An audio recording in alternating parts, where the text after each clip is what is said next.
What's going on? This is Hoppe Hour. I am your host, Ryan Hoppe. And on the phone line is somebody I grew up listening to in Chicago. On the phone line is the one and only Trey The Choklit Jok. He is on Hoppe Hour. What's going on, bro? Hey, what's up, man? Yeah, started off by making me feel old, right? Why not? Yeah, I'm sorry about that because I feel weird whenever you share those memories about how you helped begin Power 92 in Chicago. And I kind of I relate to it in the way that I just loved it growing up when you were on it and the Hot Boys at Night. Like I listened to it all the time in the suburbs. I adored Power 92 and I do now. But it's so funny whenever I commented, I feel like I'm making you feel old when I'm like, man, when I was listening to you at the bus and it was -20 out, like you don't know how much it was you and Eddie and Jobo I would flip back and forth with. Sometimes Drex, but it was you two. You guys got me through the morning, man. My dad would never let me he would never drive me to class. And at the moment I was mad, but now I'm glad he taught me to be responsible. So it would be -20 out. I would have to shovel the snow and I would have you guys on in the morning. And you guys just made my morning so much better back in the day.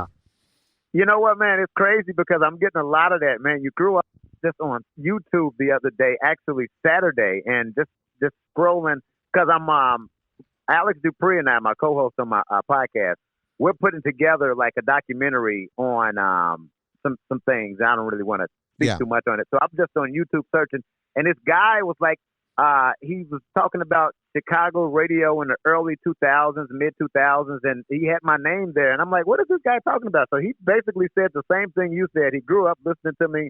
And I'm like, you guys know I was just in my early 20s when this was happening, right? So, you know, I'm just making 40. So, but no, I appreciate it, man. And I've been watching you over the years. Yeah. And I just want to shout out to you. You've been doing your thing. You know, you were on the air in Cleveland doing the thing on the show. And it seems like you've found a home there in Tampa, and you're doing your thing, and you're spreading out, and you're on the air. So kudos to you, man, because, you know, this is a marathon. You never stop. You just got to keep going. Oh, yeah, and I'm definitely, I guess I would move if there's another opportunity, but we're in the middle of a pandemic, and I don't really see any openings, and I'm just kind of never been happier in Tampa because doesn't it feel good when you work somewhere and, like, you begin to, like, make it feel like home? Like it's a job to you, but there's something about when it begins to feel like home is where it's kind of refreshing. Yeah, you seem happy, man. You got a cute chick going. You're down in sunny Florida, man. It must be the life, you know. How do you like it? For you. How do you like it in Texas? Because I know from what I've when I've listened to your show on air and when I've watched your interviews online, what I really like is that you bring that Chicago attitude, the Chicago swagger, and like the major market sound to Texas. So how much work does that take to bring it to a smaller market but show everybody this is how real hip-hop radio is done? Well, it's funny you say that because that is what I try to do. I implement everything that I've done in the major market, and I just bring it down here to the smaller market that I am. So I am, of course, I'm on air here, but I also oversee 5 different radio stations. I also have R&B station, a hip-hop station. I have a country station. We have a classic rock station, and I also run a news talk station. So I apply all of what I've learned in Chicago from listening to WBBM and you know, I was about to say US 105. That's the one down here, but US 99 in Chicago. So I just take what I've learned from the bigger markets and just brought it down here. And life is beautiful, man. Life is great down here in Texas. Cannot complain at all. What's the best part about living in Texas that you didn't think you would find out when you lived in Chicago? The fun I'd have. You know, I'm outside of Austin, Texas, like right on the Fort Hood Army base, the biggest installation in the U.S. of Army bases. So I'm 2 hours from San Antonio. I'm an hour from Austin. I'm 2 hours from Dallas. I'm 3 hours from Houston. So I'm right in the middle of Texas. And just all the fun that I'm having, you know, just exploring the stuff that is, you know, normal to most Texans is a wow factor for me, you know. So I'm loving it down here. They eat a lot of barbecue. And The best part about when you move to a different market, because Cleveland was essentially just like an armpit Chicago. Like there really wasn't that much of a difference. It just wasn't Chicago. But like when you move from like Chicago to Florida, and then I'm guessing Chicago to Texas, it's kind of fun being the like hardworking Midwest transplant where the things that Texas people or the things that Florida people would find normal, you're like, what the hell? Right. Well, in the part I'm in Texas, like I said, Fort Hood on the Army base, there's a melting pot of cultures here. So you got people from New York and Florida, from Philadelphia, from Detroit. They're all over. And I've been told that where I am is the most un-Texas town in Texas. So, what I'm bringing is just an addition to what's already down here in terms of, and there's a lot of people here from Chicago. I go out to different restaurants. Oh man, I grew up listening. I get that. I grew up listening to you a lot while I'm down here. So man, it's not that much. It hasn't been that much of a culture shock because, like I said, the people who are here in this particular area in Texas are not from Texas. So they're liking what I'm bringing here. When you were working at Power 92 and you wrote in that post that you came up with the slogan and you were there since day one, did you know in the moment that you were making an impact on people's lives? Like, did you know that you were bringing a new flavor to Chicago radio, or were you just kind of going for the ride? No, we knew because people were looking for an alternate to WGCI. So we knew that we were presenting something different, and everybody wants to run to what's new. So we knew we were doing something different, that we knew that this was groundbreaking. We knew that it was historic, but I think we wasn't,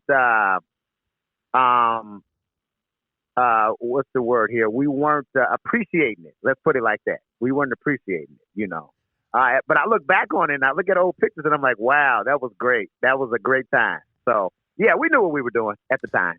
What I liked, and this is coming from me being a diehard radio fan, but you would have like really good production on your morning show. And I don't think you really got that anywhere else in Chicago radio because it was all corporate. It was like you would have these like sound effects when you were going into a news break or something, and like just kind of like laying there. And because I grew up very middle class, so like my house was like a smaller version of the house in Roseanne or Married with Children. So I was always freezing. I had a heater in my room, and there was something about the way with all the sounds on your morning show, it like kind of like set the mood of like me waking up. So like, were you aware that like the way you guys were sounding was different than everybody else?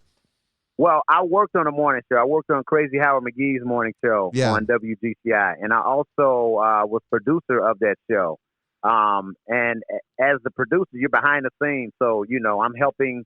I was really like a paid gopher. I'd be the guy that would go get the breakfast for the morning show, or go to the store if somebody needed something. But of course, I was running the board, and I'd run the morning show, and there was a whole lot of bells and whistles that would happen during his morning show that basically I think I was a good candidate. Well, I was told that I was a candidate for the morning show because I had worked on a morning show before. Yeah. So I know, how to do it, how to, if something happened in the news, hurry up and spoof it, hurry up and give make fun of it. So that was one of the elements I learned. But yeah, learning behind, Kelly G and those guys at WGCI, that kind of put me in the mode of, we're doing the show. So if, there's something to clap about, play the applause. If somebody did something horrible, hit the boo button, So it's all a part of this theater of the mind, you know what I'm saying? And I always try to, even today, I always try to, paint that picture in the people's minds. Were you at WGCI working on the morning show? Because I think I've read about it somewhere. And Robert Feeder, he'll share Robert Feeder will share memories of what happened on that day.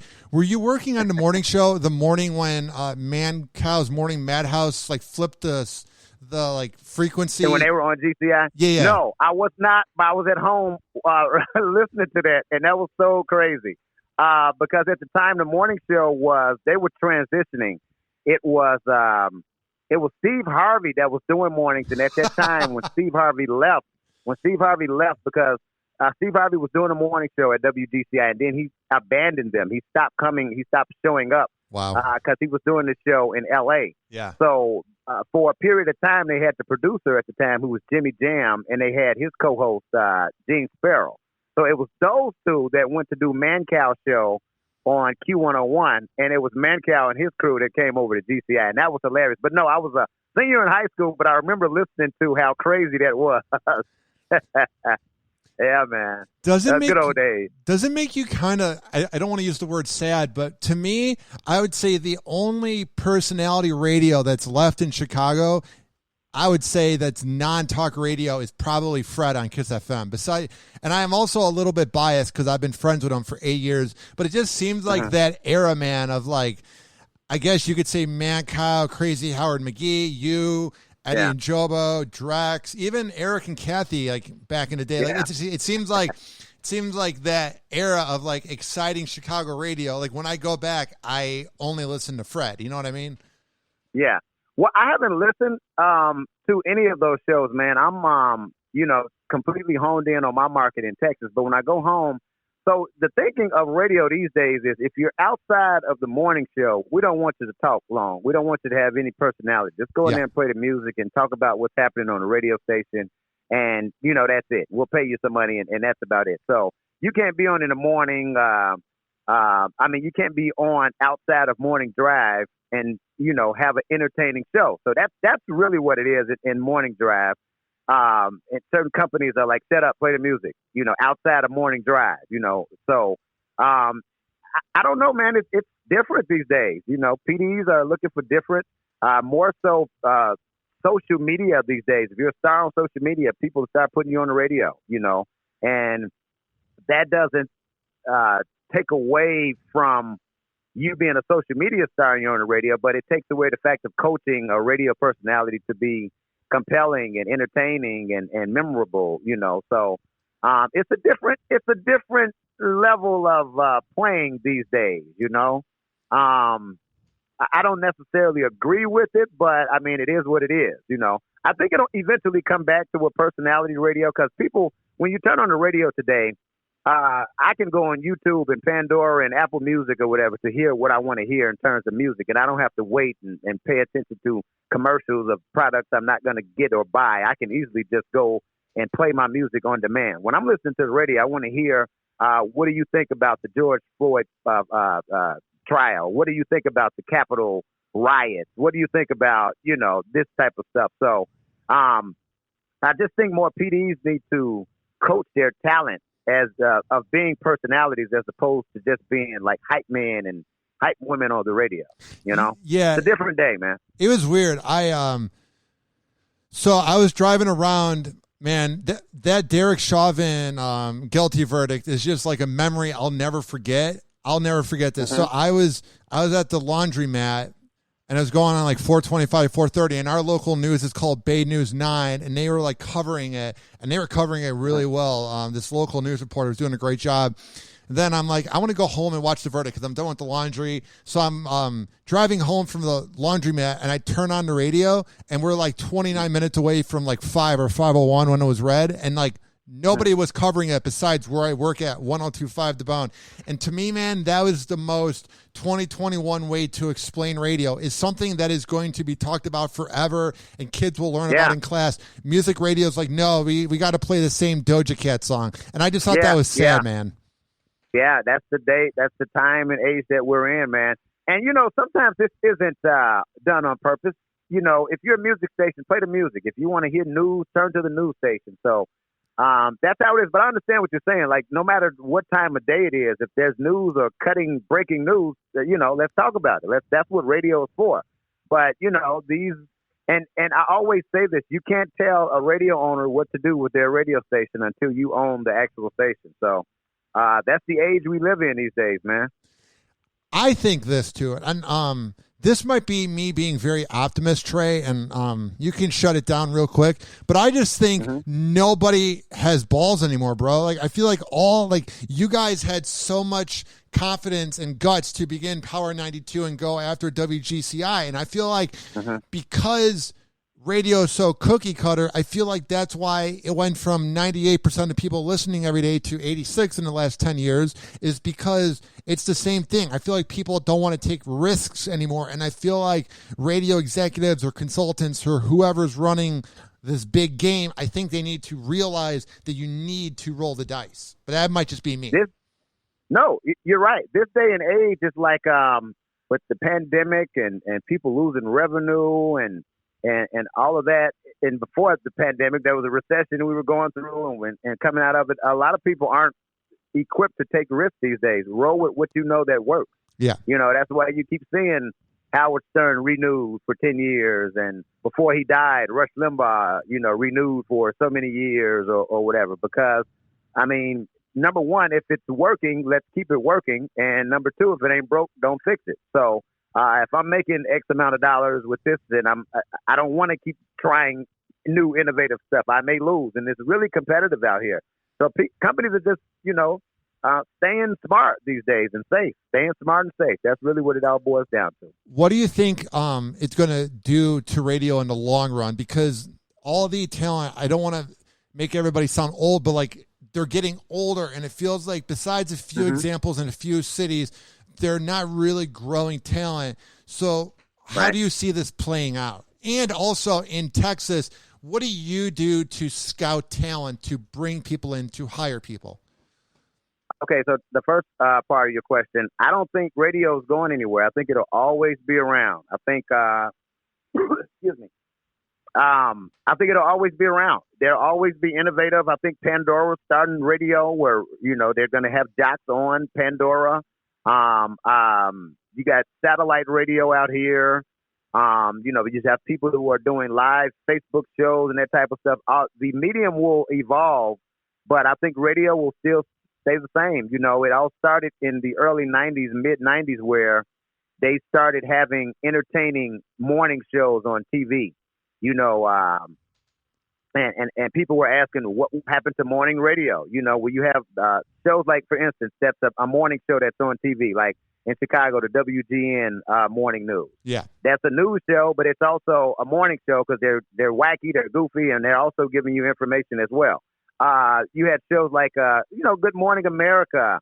I'm trying to think of just morning shows. When you go across the country, you have your local shows where they're just doing entertaining, and radio is still stood the test of time throughout all of that. So I think it'll always be the same. Radio will always stay the same. Other mediums will evolve. What I'm doing here in Texas, basically, so being that this is a smaller market, I have a lot of automation. I only have like 2 live people on the air on each station. And that's what I'm on. I'm on social media. Who's on social media? How well are you engaging your audience? Because 1995 or even 2005, it was who had the hottest demo, who had the hottest air check or whatever.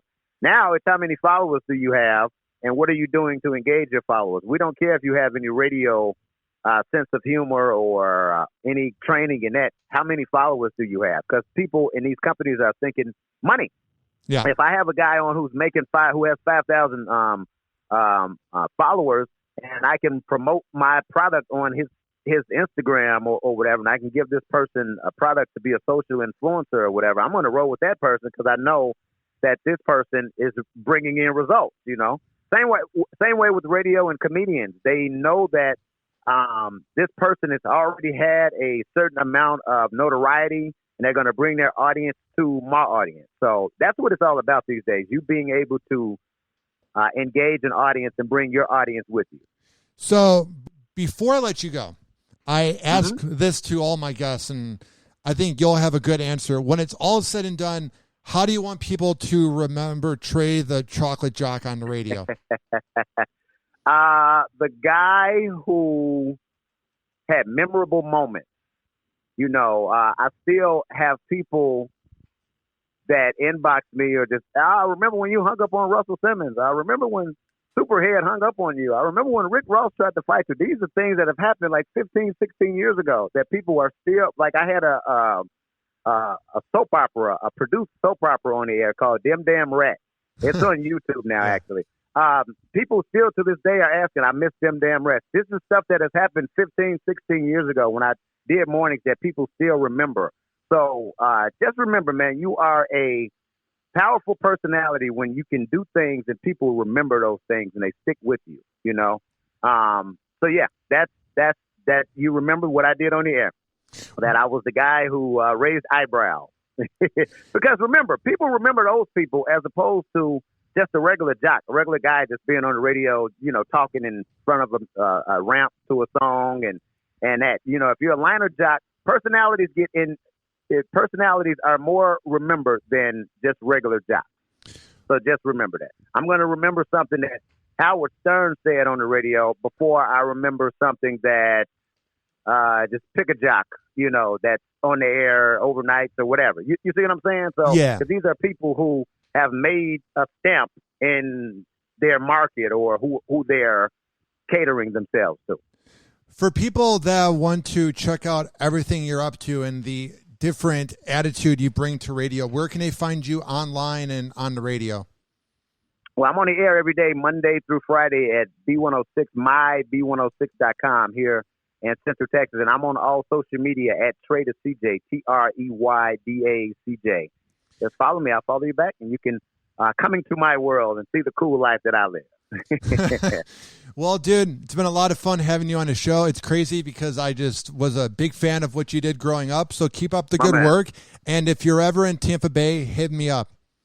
I sure will. You keep up the good luck down there as well, man. You have a bright future. So keep going, dude. Awesome. Thank you, bro. All right, man. All right. Peace.